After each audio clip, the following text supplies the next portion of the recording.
You know how teenage boys sometimes deliver newspapers in their neighborhoods because it's such an easy job? First of all, it's not an easy job.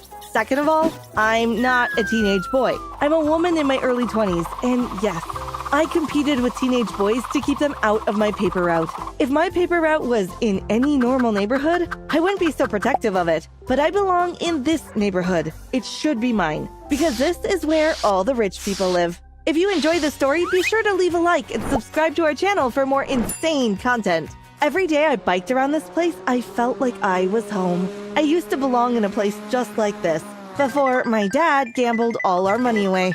I imagined I was biking around in a yellow sundress until I realized I completely forgot to throw my newspapers on people's lawns. And then I had to awkwardly bike back to the beginning of the street. It's not like nobody's watching either, because all these rich old men love seeing a young woman biking around in front of their homes.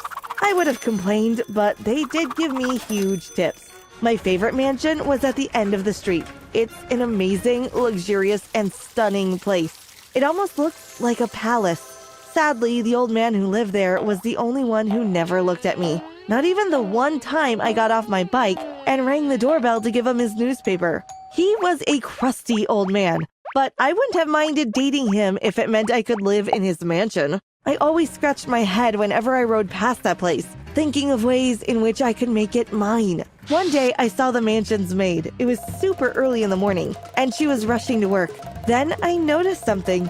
She kneeled down at the side of the road and took something out of her bag. It sat on the grass. Then it started running around. It was a dog. Was she bringing it to work? I knew a maid and a gardener had been fired from one of the mansions nearby for bringing their pets to work. I started paying a bit more attention to the mansion and the old man. One time I biked past, and the man was telling off his gardener for giving his front lawn the wrong fertilizer. He was really upset about it. His face looked like it was about to explode, and the gardener was shaking. That's how a plan began forming in my mind. I waited until the maid went into the mansion to work. Then I slowly got off my bike and walked through the side corridor that led from the front lawn to the backyard, where the gardening shed was. I heard a few little whimpers, and I knew I was right in my suspicions. The maid hid her dog in the shed every day and then grabbed it on her way home. I could see the old man walking on his treadmill through the window, and I knew the workers were busy making everything perfect for him. I grabbed a shovel from the gardening shed and got to work. The lawn was so soft and delicate that it was incredibly easy to dig up holes and pull the bushes and flowers in some places out of the ground. The next step was releasing the little creature from the shed. I then bolted to the other side of the street and went about my paper route. Around 20 minutes later, I was back at the mansion, witnessing the old maid getting yelled at and fired by the man who looked like he was about to have a heart attack. I went straight home when I finished delivering my papers and put on one of the few dresses I kept from when I wasn't poor. I grew up rich, which had some advantages and some disadvantages when it came to becoming the old man's maid. I knew how to charm and be polite because I had to be the perfect, delicate, and sophisticated woman from my first word. The interview went famously, but then I realized I had to actually be a maid. I had a simple uniform, so clothes weren't an issue at all. The problem was, I grew up with maids. Do you think I ever learned to do as much as wash a dish? Of course not. I had to sneak off and watch an online tutorial on how to mop floors. Then I did it, but of course it was sloppy. The old man frowned whenever he saw my work, and I could feel how much he wanted to fire me when I spilled something or when the floors were a little dusty or dirty in some other way. He started being kind of rude to me, muttering that I was useless or that he should have found an older woman to do this, because girls these days don't know how to do anything. It pissed me off, of course, because I was trying my best, but I didn't say anything. I didn't want to risk losing the privilege of even being inside this gorgeous mansion. When the old man was out on business trips or meetings, I used the pool, the tennis court, the library, and even his shower sometimes. It was risky, but it was thrilling. Not gonna lie. The old man still didn't like me, though, and I was pretty bad at my job. He was finally done with me when I messed up his coffee one morning. How do you mess up an espresso? All you had to do is push a button on the machine. He shouted at me. He had veins hopping out of his neck and his forehead. He looked like a rabid dog. I was surprised he wasn't foaming at the mouth. I'm leaving. I want you out of this house by the time I get back. And don't you dare show your face here again. He shouted while putting on his extremely expensive jacket and walking out of the dining room. I panicked. Damn it, what am I going to do? I can't go back to feeling poor, I thought. I paced around the kitchen, cleaning the counters, a habit I had developed to cope with stress. The only times the old man had been happy with my work was when my rent was due soon. I figured I should leave everything tidy, not for him, more for my ego. I was putting his clean suits in the closet when I noticed something. First, the place was huge. It was bigger than my entire apartment. The more important thing I noticed was that the walls were hollow and the vents were enormous. A light bulb turned on inside my head. I ran down to the kitchen and grabbed food that didn't need refrigeration. Then I grabbed my purse and all my stuff and some clothes I had stashed in the gym for when the old man wasn't home. I felt crazy while I did it, but I wasn't going to leave this beautiful place.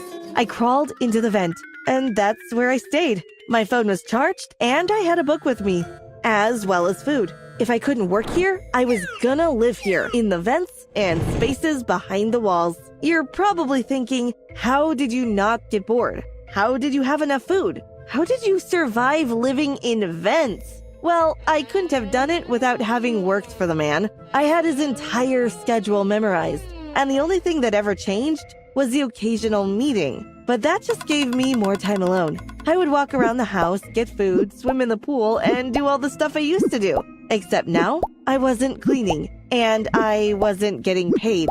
But how did I avoid the maids? I got them all fired. I knew exactly what the old man hated, so I sabotaged each and every one of the maids he hired. Soon enough, he didn't trust any maids in his home unless he was there too, which meant the house was completely empty when he was out. I was living my best life. Until one day, I was in the kitchen and I heard the front door open out of nowhere. Grandpa, are you home? I heard a man's voice echo through the mansion. I grabbed the bowl of cereal I was eating and climbed into the vent in the kitchen. The cereal almost fell out of my mouth when I saw the perfect specimen of a man walk into the kitchen. His face looked like it was chiseled out of marble. He was dressed casual, but rich casual, which is completely different from broke casual. He was the old man's grandson. He walked around the mansion looking for his grandfather, and I followed him around in the vents. He then put the bag he was carrying in the guest bedroom and went to take a shower. Of course, I didn't follow him there. That would have crossed a huge line. The old man came home later and they had dinner. Now this interested me. I climbed through the vents toward the one in the dining room and listened closely. How long will you be in town, kid? Asked the old man. I had never seen his features so calm and relaxed. He went from being a rabid chihuahua to a calm old pug. The young man, whose name I still didn't know, replied that he'd be there for a few months at least because he wanted to take a break after just having finished his PhD. I really wanted him here, but it kind of complicated the life I had going on here. You can stay as long as you want, Ricky, said the old man, putting his hand on his grandson's shoulder in a fatherly way. It was kind of adorable, but then I remembered this man was actually the devil. I watched Ricky every day. I got bored sometimes before he came, but now I had all the entertainment in the world, especially because he was super into movies. So I could watch a lot of them through the vents in the home theater. I loved everything I saw him do. He ate like 4 peanut butter and jelly sandwiches a day. And his laugh was so loud I could hear it even when I was in a vent all the way on the other side of the mansion. I started falling for him, and he was such a nice guy that I really wanted to talk to him. All I needed was for the old man to leave so I could get some time to charm Ricky in some way. God, even our names sounded great together. Erica and Ricky. Both grandson and grandpa went out one day, which was the perfect time for me to strike. I went into the old man's study and onto his computer. I had seen him put in his password countless times, so that was no problem. His email was full of important stuff. And you know what I did? I deleted everything. The worst was the newer emails that he hadn't checked, and some of them were pretty urgent. I listened closely in the vents as the old man got a call later and freaked out. Something had been messed up in one of his offices in Europe, so he had to go fix it. Don't worry about it, Gramps. I'll take care of the house, said Ricky. just as I expected. I recycled the same strategy I used on the grandpa, but this time on the grandson. I put on some cute shorts and a nice casual top and applied for a job as the pool cleaner. I had the manners of a rich girl, but had developed this laid-back and goofy attitude from having to laugh at my problems when I became poor, which I knew would be refreshing to Ricky, because girls of our social class hardly joked around. He hired me after talking for like 2 hours about random stuff, but I didn't do much cleaning. He would come out and take a swim when I was about to start working, and then he'd ask me to join him or grab a bite to eat with him. I could tell he was into me, but I played hard to get. Soon enough, I wasn't the pool cleaner. I was his girlfriend. Just imagine for a second the face the old man made when he came back and saw me in his pool with his grandson. Now I didn't hide in the vents. I walked around freely, and the old man hated it. He would step on my toes when I wasn't wearing shoes, or he'd spill my glass of wine at dinner. Dinner was the worst. He'd make little quips and jokes, hinting that I was a gold digger. Your hands are destroyed. Did you ever have a job cleaning? Must be nice having a billionaire boyfriend after having been so poor. He'd say. Ricky never really paid attention or caught on. He wasn't the brightest when it came to such things. The old man was digging his own grave, though. He didn't realize that I had already gotten my way 3 times in this house. First, getting his maid fired. Then, living here rent-free. And now, dating his grandson. Oh, Grandpa, that's the 5th time you spilled something today. I'd say sadly whenever he spilled stuff on me.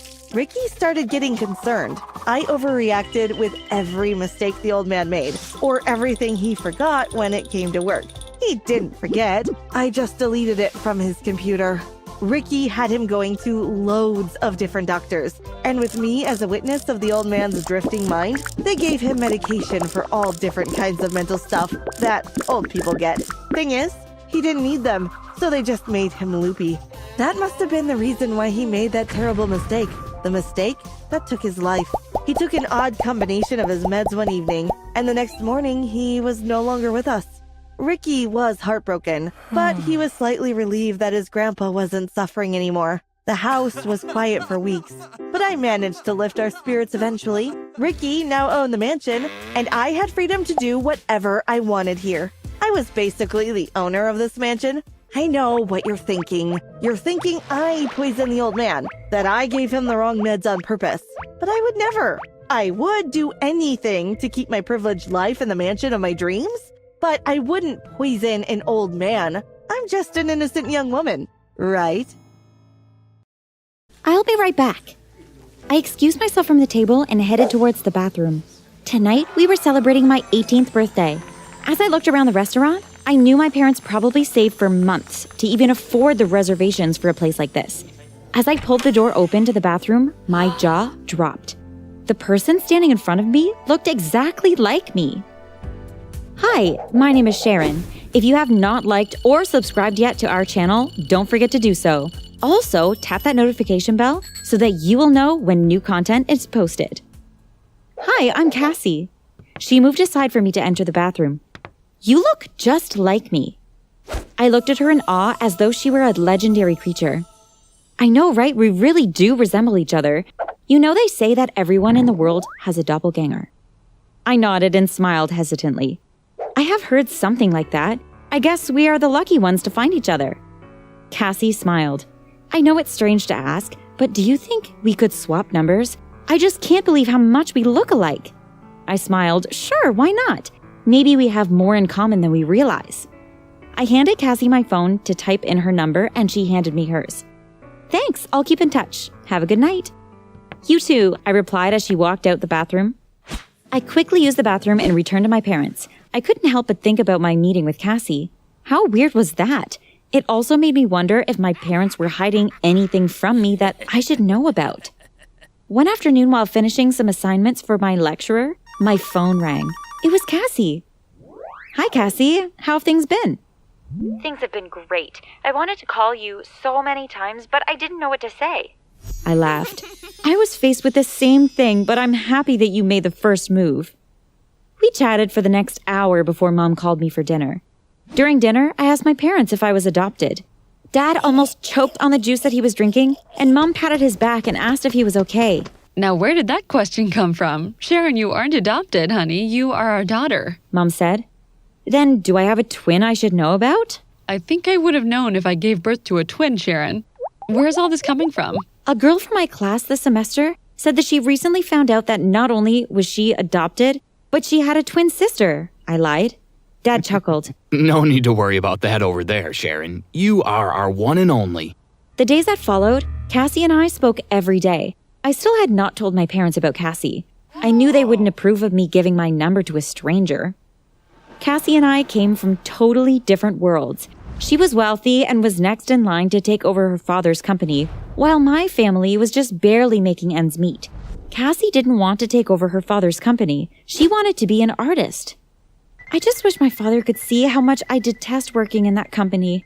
It's so rigid and formal. If I don't get out of it, I think I might lose my mind. I wish he would allow me to become the artist that I want to be.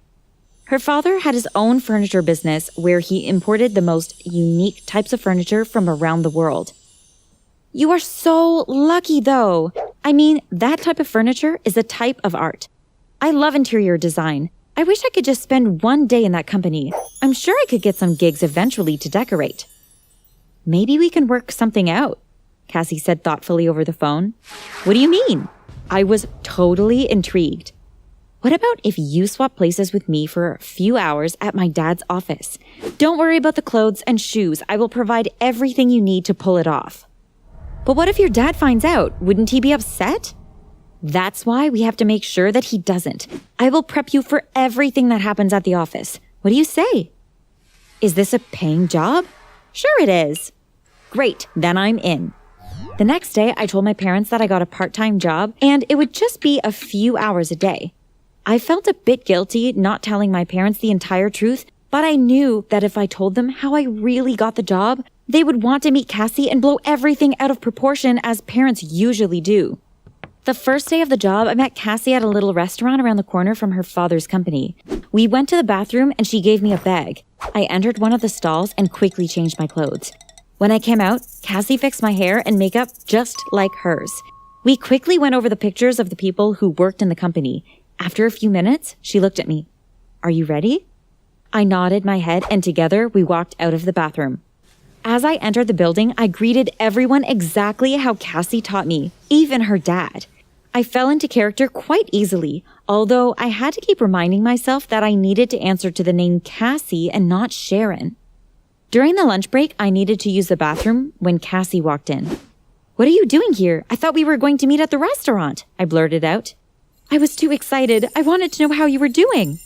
Before I could respond, the door opened and Cassie pushed me into the nearest stall. I locked the door quickly. Hi, Cassie. Just the person I wanted to see. A female voice chimed. Mr. Taylor wants to know if you made contact with the parents yet. Cassie whispered to the woman her reply. I heard the bathroom door open and close. Coast is clear. You can come out now. I came out of the stall. I think I'll take it from here. You can change your clothes and I'll walk you out. After about 2 weeks and now spending the entire day at the company, Cassie had an idea. How about if I spend a few hours with your family? My heart dropped.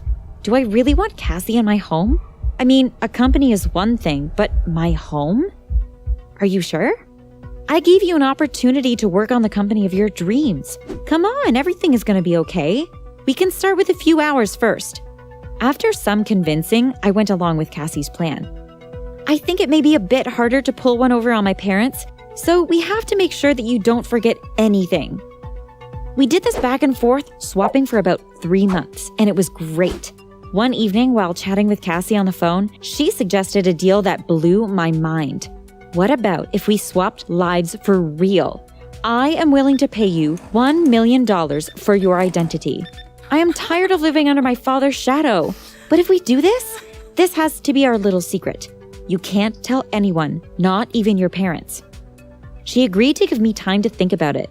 That night, I thought about all the possibilities that $1 million could bring, but I also battled with not having to speak with my parents ever again. That night, I drifted off into a restless sleep. After a few days, I told Cassie that I would do it. Well, part of it anyway.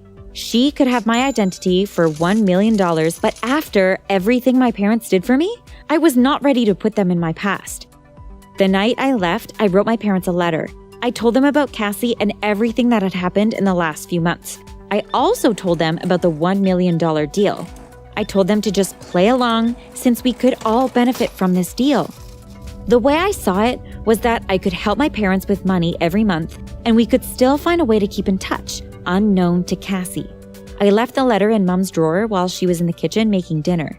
After the dinner, I told my parents goodnight as they headed to their bedroom.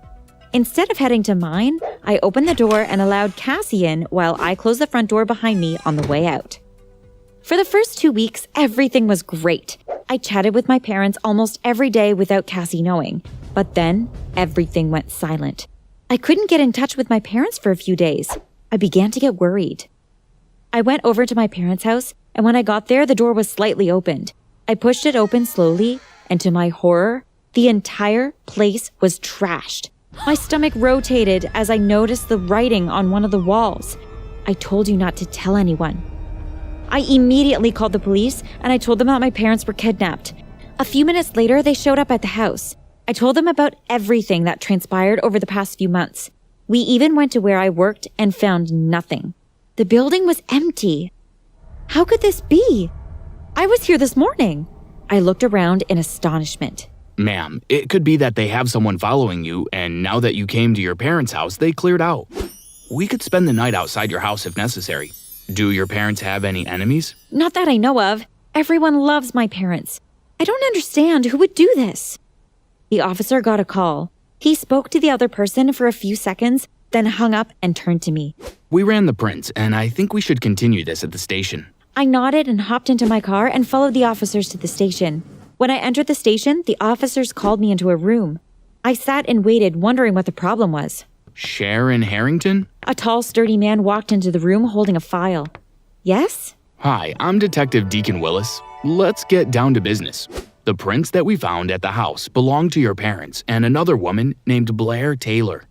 The detective opened the file and placed 3 pictures in front of me.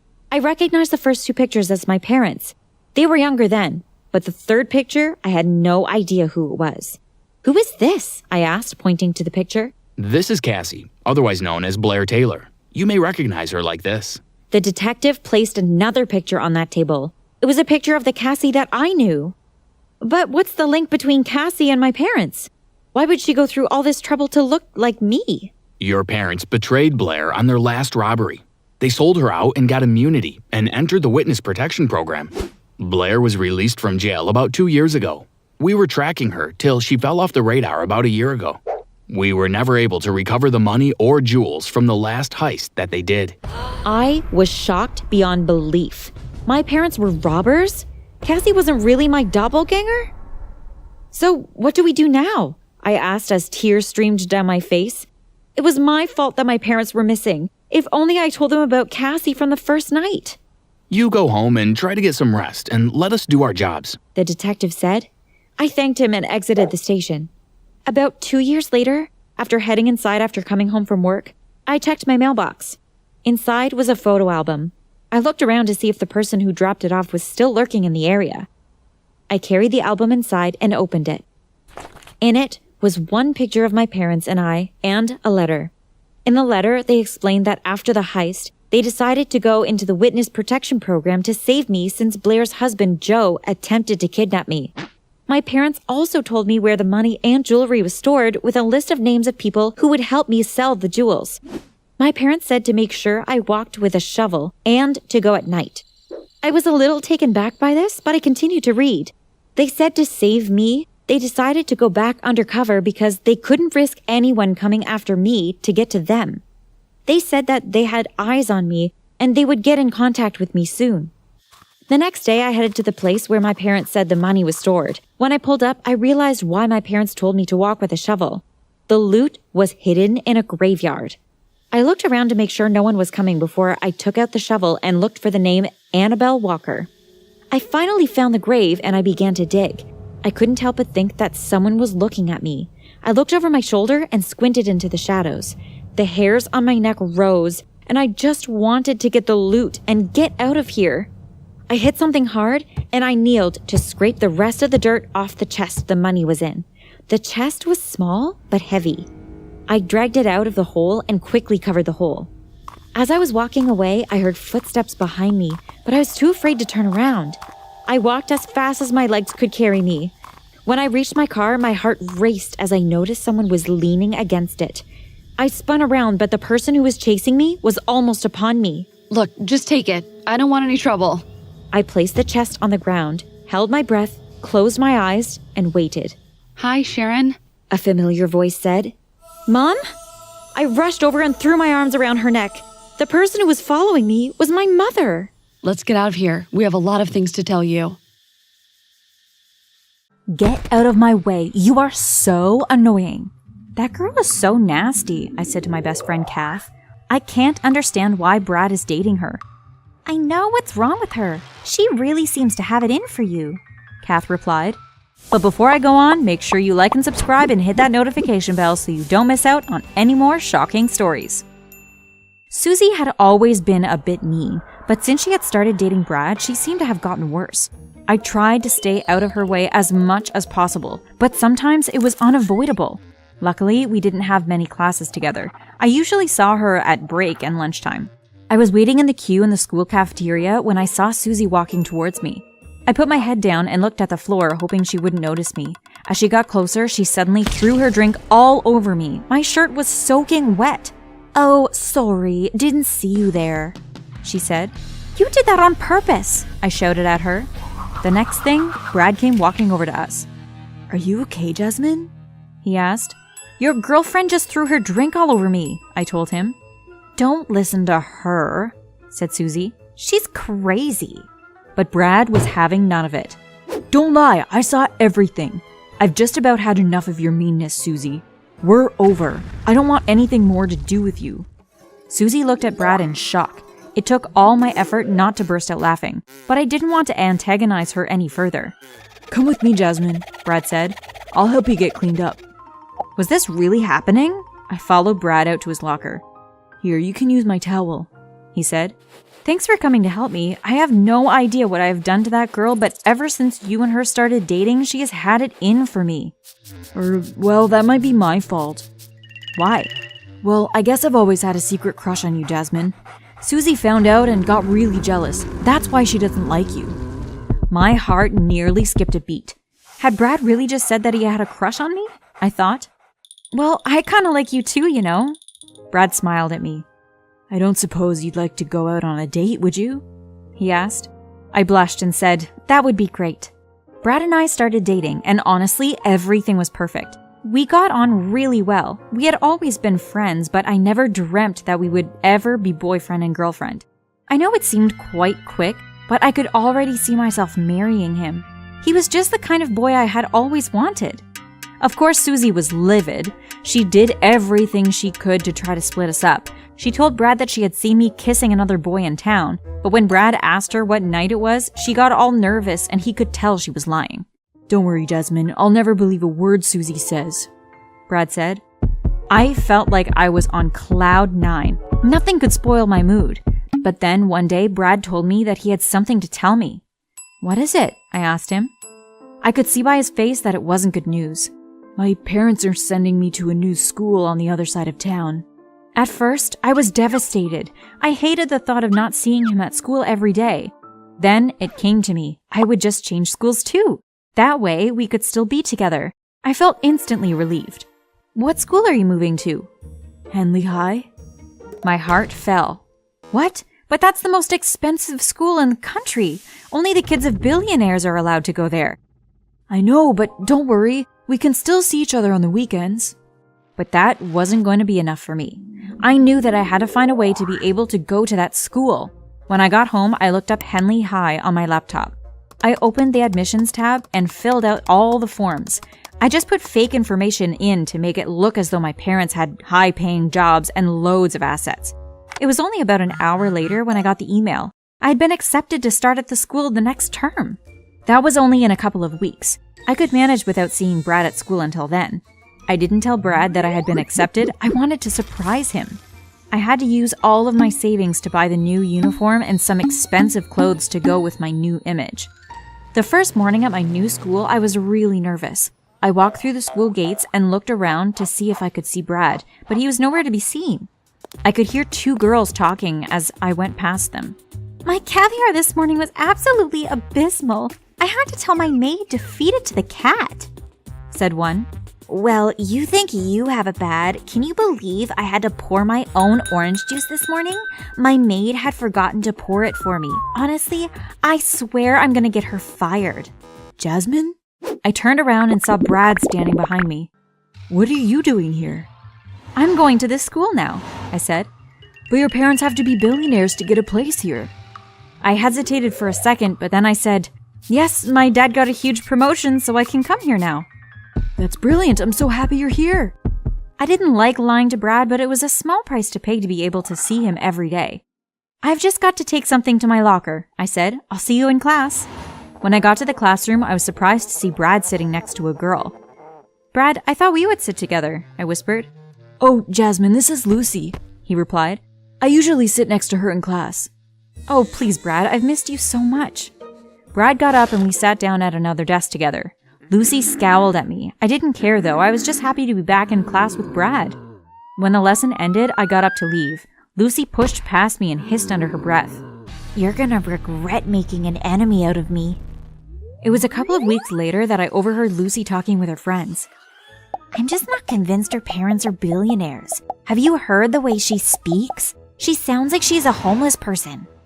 Her friends all laughed. I knew that I had better be a bit more careful around Lucy.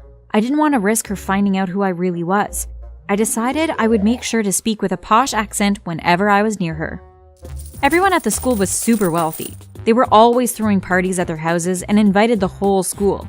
The following weekend, it was Lucy's turn to host a party at her house. I didn't expect to be invited at all. So it was a big surprise when Brad came and showed me his invitation. It was written out to Brad and Jasmine. Wow, I said, I'm shocked. You will come, won't you? Asked Brad. I wasn't sure if it was a good idea to go, but Brad was definitely going, so I wanted to be there too. Sure, I'll come. I had never seen a house as big as Lucy's before. It was enormous. There were about 10 luxury cars parked in the driveway, Porsches, Bentleys, etc. Her family was obviously super rich. Lucy opened the door as we got near the house. Come in, you two. Everyone's through here, she said, pointing to the back of the house. Brad saw some of his friends and went over to have a chat with them. I decided that I would take a look around the house. I started exploring, going from room to room. Eventually, I ended up in what was obviously Lucy's dad's office. I noticed some paperwork on his desk and went over to take a look. What I found really shocked me. Suddenly, Lucy came in. What are you doing? I'm sorry, I went to the toilet and got lost on the way back. She looked at me suspiciously. Okay, but don't come in here again. We went back to the party. I made sure to stay out of Lucy's way for the rest of the night. Anyway, all I wanted to do was hang out with Brad and his friends. It was the end of the fall term and the school was organizing a parent and teacher evening. I wasn't worried about it. I had already sent the school an email supposedly from my dad saying that him and mom would be out of town on important business, so I would be attending alone. The school hadn't even questioned it. On the night of the meeting, I went along by myself. Almost all of the other kids were there with at least one of their parents. I saw Lucy walking with her dad. I looked in the opposite direction, but when she saw me, she suddenly shouted, Jasmine, where is your family? They couldn't make it. They're away for business. That's it. I know you're lying. I know you're not rich. Yes, I am. Oh, you stupid girl. I found a photo of you with your family. It was taken in front of your pathetic little house. It's obvious you're not rich. In fact, you're poor. Jasmine, is this true? Asked Brad. Did you lie about your dad's promotion? I was about to make an excuse, but before I could say anything, I heard the sound of glass shattering, followed by the heavy thud of footsteps. The room suddenly filled with FBI agents. They grabbed hold of Lucy's dad and put handcuffs on him. Ma'am, we've apprehended the suspect. What's your next order? Asked one of the officers. Take him to the detention center and contain him, I replied, suddenly serious. I'll be along to question him soon. Just give me 5 minutes. Everyone looked at me in shock. I'm sorry, Brad. I couldn't tell you before, but I'm working for the government. I had to lie about being rich, but when I told you that I loved you, that was the truth. Then I turned to Lucy. She looked confused, to say the least. I suppose she'd never expected me to be a spy. Lucy, what you don't know is that your dad has been laundering money. He is part of a big syndicate that has been involved in various criminal activities for a number of years. The FBI and I have been trailing him for weeks. That's why I had to pretend to be a billionaire's daughter. I needed to come to this school to be able to get closer to him. It was the only way I could find the evidence to put him away. Lucy was in shock. "It can't be true," she cried. "I'm sorry, but it is. Remember when you caught me in your dad's office?" "Yes." "Well, I found proof of his crimes, and that was all I needed to put him away for a very long time. It was all written out on the papers on his desk." Lucy started crying, and her friends led her away. I turned to look at Brad. "I'm so sorry, Brad. I really hope you can forgive me for lying to you." Brad smiled at me. "Of course I forgive you." I was so relieved.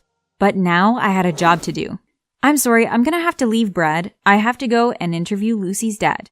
I left the school and went straight to the detention center. When I arrived, one of the officers came to fill me in. "Sorry, ma'am, he's denying everything." "Of course he is. They all do in the beginning." "Don't worry, I will get a confession out of him," I said.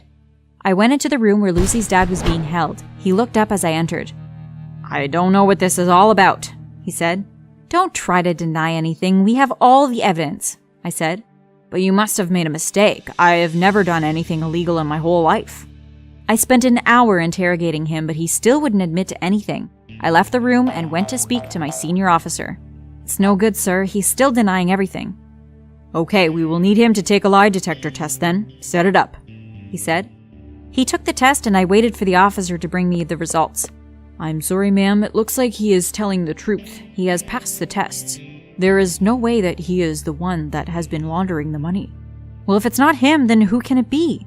We'd better go back to his house and see if we can find out anything else." I got into the car with the other FBI agents and we drove to Lucy's house. When we arrived, I could see a light on in her dad's office. "That's the room we need to get to," I told them. We went into the house and up the stairs to the office.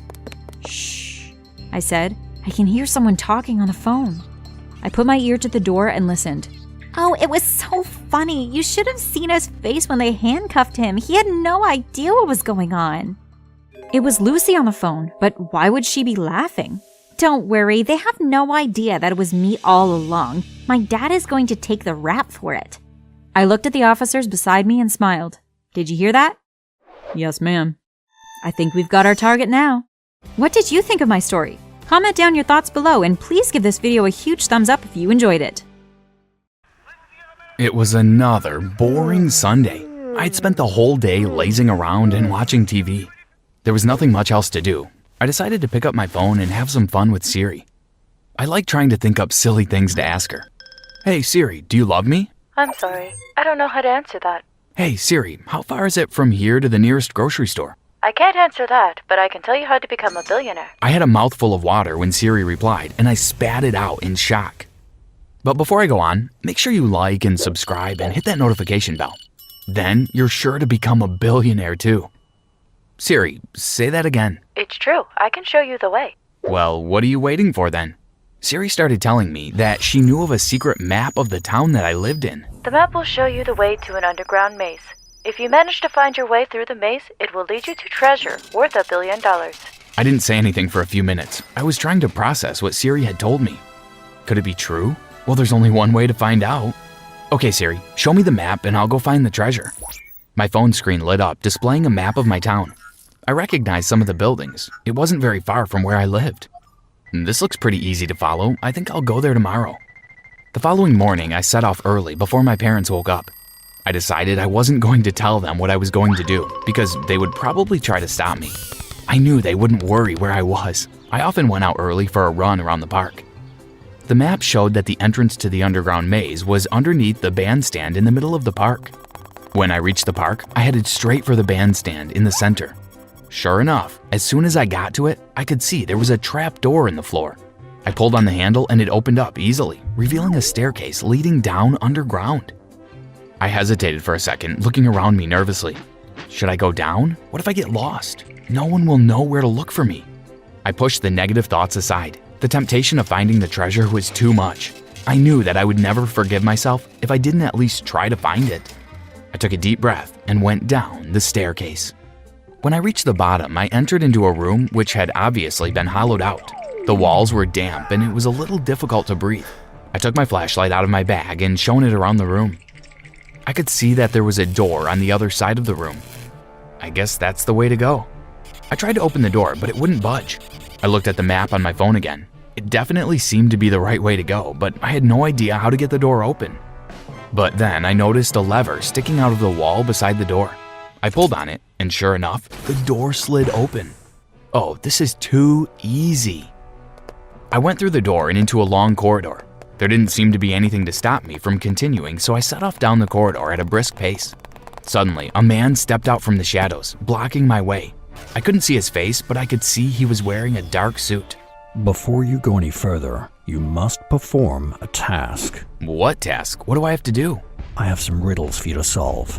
If you can find the correct answer, you will be able to move on. Okay, go on then. What's the first riddle? I'm tall when I'm young, and I'm short when I'm old. What am I? I thought about it for a few seconds. What can it be? If it starts off tall, but as it gets older, it gets shorter. Then it came to me. Aha! I know it. It's a candle. Well done. Now for the next one. What month of the year has 28 days? Well, I knew that. It was obvious. February has 28 days. But that's too easy, surely. I thought about it a bit longer and was just about to say February when I realized it was a trick question. All of the months have 28 days. Very good. Now for the last riddle. This is a difficult one, so think about it carefully. I am the beginning of everything, the end of everywhere. I'm the beginning of eternity, the end of time and space. What am I? Oh, this one is hard. Give me a few minutes to think. I thought about it for ages and was about to give up when I realized that I was thinking too deeply about it. It's got to be something simple. These riddles always are. I don't know where the answer came from, but all of a sudden, it was obvious to me. E. You're the letter E. Correct. So now you can move on. But before you go, you will need this. The man handed me a large black key on a gold chain. I was about to thank him, but before I had the chance, he disappeared back into the shadows from where he had come from. I set off down the corridor. It wound left and right, going deeper and deeper under the town. Finally, I reached the end. In front of me was another door, and on the outside of it was a plaque. It read, "Open this door to reveal the hidden treasure." My heart was beating so loud, I thought it would burst out of my chest. My hands were trembling so much I could barely get the key into the keyhole. Eventually, I slid it in and I slowly turned the key.